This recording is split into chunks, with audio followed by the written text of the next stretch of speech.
Hello everybody. Hello world. You are everybody. I watched Lost. Greetings world.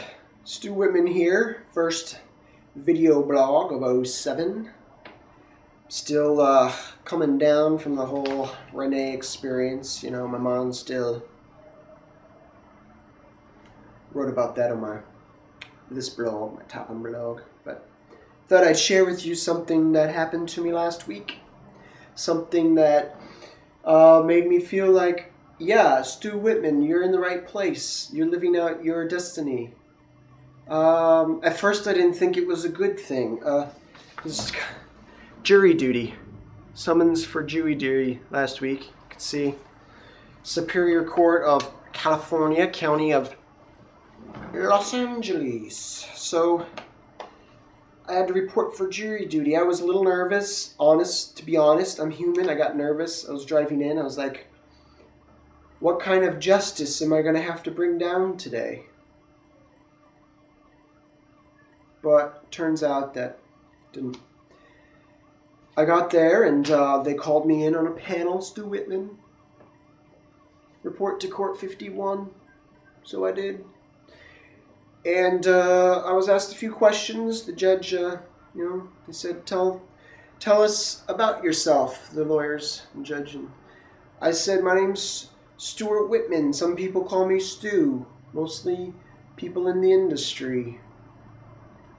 And I believe in justice, Walker-style justice.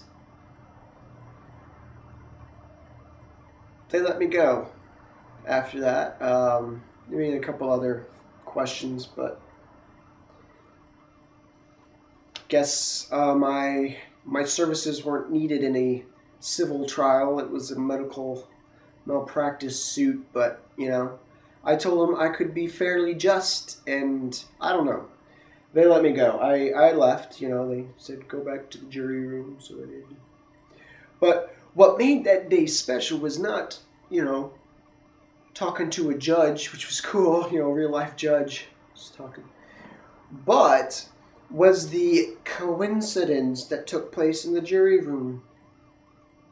Sitting next to me while I was waiting was a gentleman, John Fogelman. Yeah, I didn't know who he was either. But he was sitting there, and I overheard him say that he worked for the William Morris Agency. Now, Mama, you didn't raise no fool, did you? No. Stu knows who the William Morris Agency is. Yeah, the most premier agency in Hollywood, some would say. And quickly my mind said, Stu, this is a sign from above. What is the coincidence of the 7 millions of people that live in Los Angeles? Oh, I'm a computer. I'm going to randomly pick people for jury duty. Oh, we'll put John Fogelman, William Morris Agency, Stu Whitman, screenwriter. Let's put them in the same room together on the same panel. Oh, here's a coincidence. Maybe they'll sit next to each other. Yeah. So immediately I'm like, this is destiny. So it took my time. I figured I could not leave this day without pitching him my idea. And so I kind of just observed for a while, tried to pick up some vibes, you know, like what would be the best approach with him. He seemed like a laid back, a chill, cool guy, down to earth, you know, someone that was approachable. So late in the afternoon, I saw an opportunity. He was checking his BlackBerry, standing at a table, and so I walked up to him and I just said, hey, here's a story for you. A young man wakes up from a dream in Iowa on a farm, starts to wonder if his life might be destined for something else, something bigger. So he gets on a bus headed for the Big Apple, New York City, and it breaks down in Toledo, Ohio. Then he gets tricked from a trickster out of all of his money. So he's broke and he's tired and he's hungry and he's walking down the street. And lo and behold, he coincidentally walks onto the set of a movie. The director likes his impromptu performance, hires him on the spot. This person goes on to star in over 150 movies, films. And then, at the pinnacle of his career, he eats sushi and dies of food poisoning. What do you think of that story? And he seemed like he had some questions because he kept trying to cut me off as I was telling him, as I was pitching him the story. He was trying, but I was like, he's got to hear it. He needs to hear the story. And so he paused and he looked at me, and there was a moment there, and then I said, would it help if you knew that this was a true story? And it happened to my cousin, Charlie C.K. Rodingham. And he looked at me and he just said just a few words. He said, don't do this to me. Don't do this to me. And he quickly grabbed his bag and he left. And I was left there with those words, don't do this to me. What could that possibly mean?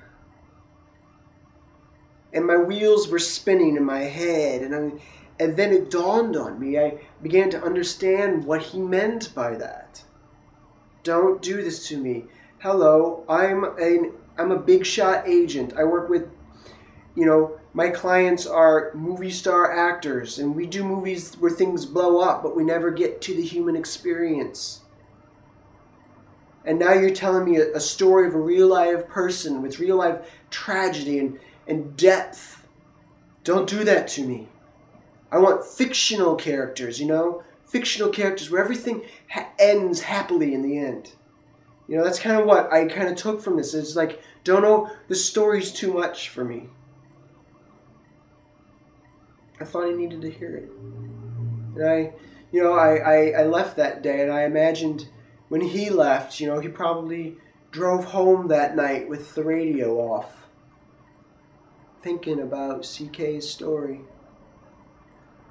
Maybe he went to work the next day and, was checking his emails, reading his emails, but not really reading his emails. Shaken up a little bit by this real life story. I don't know, that's kind of what I think might have happened by this coincidence encounter. That's why I think 07 is going to be a great year. Who knows what's going to come from it. I wouldn't be surprised if I hear from him again. John Fogelman, he was a friendly guy. Maybe someone he would want to work with me. And then Renee, the whole Renee thing happened. So, in a month and a little bit more than that, a few days, look at what's happened. It's been a ride, 07, and I think it's going to be a good year for me. And so I hope it's a good year for the world also.